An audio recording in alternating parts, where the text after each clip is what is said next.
Satria. Saat ini kami ingin memaparkan sedikit terkait dengan hasil diskusi kelompok. Yang pertama di sini ada 7 permasalahan yang tadi sudah dipaparkan hampir sama dengan kelompok yang lain, tapi mungkin ada sedikitnya yang berbeda. Yang pertama adalah banyak satuan pendidikan PAUD yang tidak tahu cara mendapatkan lembar PBD PAUD. Karena ini merupakan sesuatu yang baru, hal yang pertama mungkin yang harus kami lakukan adalah melakukan sosialisasi, memperkenalkan PBD itu seperti apa. Baru nanti setelah sosialisasi kami lakukan, kami akan melakukan pendampingan kepada satuan pendidikan, mungkin tidak per sekolahnya, tapi kita kumpulkan per kecamatan dulu.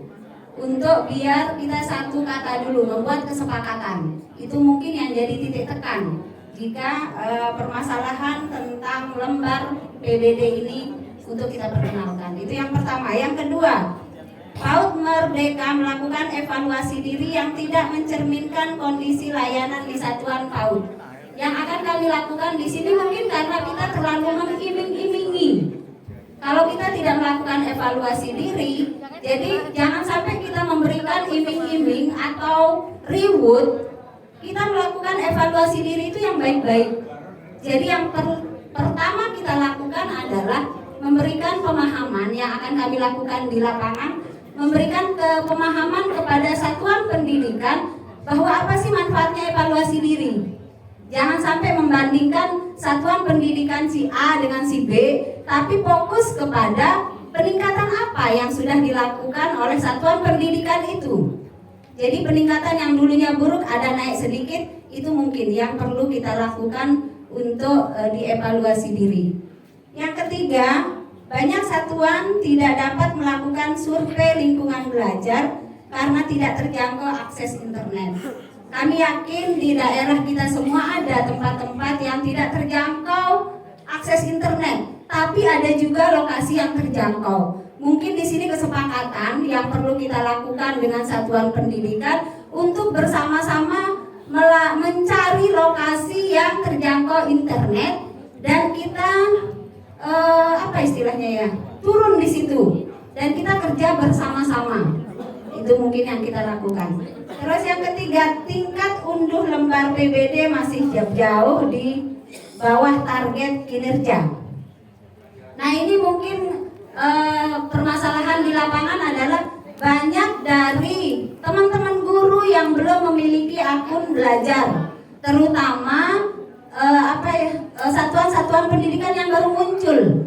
Itu yang membuat dia PBD itu masih merah atau rapot pendidikan masih merah karena tidak semua di satuan pendidikan itu memiliki akun belajar. Kalaupun ada yang sudah punya akun belajar, mereka belum melakukan aktivasi. Yang kami lakukan di sini kalau mereka belum melakukan aktivasi adalah bekerja sama dengan ko-kapten di kabupaten masing-masing. Itu yang akan kami lakukan. PKG belum dapat digunakan sebagai wadah pengibasan karena tidak aktif. Nah, di sini mungkin yang akan kami lakukan karena mungkin PKG itu terlalu jauh. Misalnya satu PKG di kabupaten kota itu terlalu jauh jaraknya. Mungkin kami akan membentuk KKG pergugus di kabupaten sehingga jarak tempuh dari masing-masing satuan pendidikan itu lebih dekat, sehingga nanti pada saat melakukan pengimbasan atau pendampingan akan lebih memudahkan kita, khusus terkait dengan PBD. Jadi mungkin akan lebih enak kita kalau misalnya jarak yang dekat-dekat itu kita kumpulin jadi satu, biar lebih efektif. Yang keenam, satuan PAUD penggerak belum bergerak mengimbaskan PBD karena masih fokus dalam pembenahan satuan sendiri. Mungkin di sini karena biar bagaimanapun sesuatu yang baru kan butuh pengenalan ya.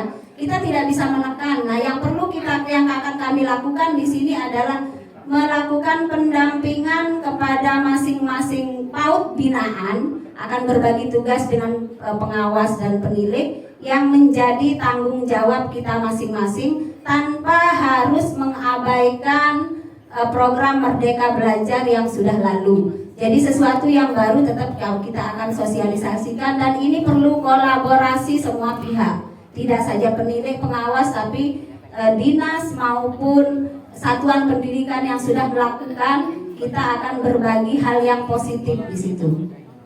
Dan yang terakhir adalah belum memaksimalkan penggunaan akun Belajar ID untuk mengakses rapot pendidikan. Yang akan kami lakukan di sini adalah mungkin berbagi hal positif, artinya kami akan mengajak 1 atau 2 orang yang sudah berhasil menggunakan akun ID itu sebagai contoh, sebagai sampel. Apa sih pentingnya akun ID untuk masing-masing personal.